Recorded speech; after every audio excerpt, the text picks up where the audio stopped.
ప్రకాశం జిల్లా మార్కాపురం చెరువు ఎట్టకేలకు నిండింది.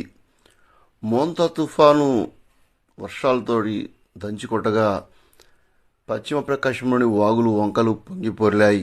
కానీ మార్కాపురం చెరువు నిండలేదు. దీంతో అప్పట్లో వరద ప్రాంతాలని కాలువలను పరిశీలించిన ఎమ్మెల్యే కందుల నారాయణ రెడ్డి మార్కాపురం చెరువుకు నీరు తెచ్చే సప్లై ఛానల్ పూర్తిగా చిలకంపతోటి రాళ్లతోటి నిండిపోవడంతో అధికారులను పురామించి దాన్ని తొలగింపచేశారు. దాంతో అప్పటి నుండి నీరు మార్కాపురం చెరువుకు చేరుతూ వచ్చింది. తుఫాను అయిపోయి దాదాపు 20 రోజులు వస్తున్న క్రమంలో 20 రోజుల తర్వాత ఎట్టకేలకి చెరువు నుండి అలుగులు పారడం ప్రారంభించాయి. ఒకటి, ఆకాశవాణి కేంద్రం పక్కనే ఉండే అలుగు, అక్కడ నుంచి నీరు బయటికి వస్తుండడం.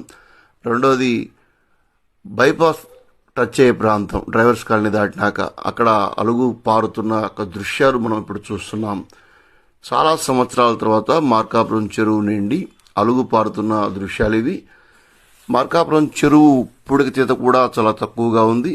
అయితే గతంలో కొందరు ఇక్కడ కొన్ని చిన్న చిన్న గుంతలు మట్టి తీసుకోవడం కోసం గుంతలు తీయడం, కొంత ఖర్చు పెట్టి ఆ ప్రాంతంలో గుంతలు తీసి ఆ నీటిని నిల్వ ఉండేందుగా చర్యలు తీసుకోవడంతో ఆ ఎన్ని నిండడమే కాదు, ఎట్టకేలకు చెరువు కాస్త నిండి అలుగు పారుతున్న పరిస్థితి ఇప్పుడు మనం చూస్తున్నాం.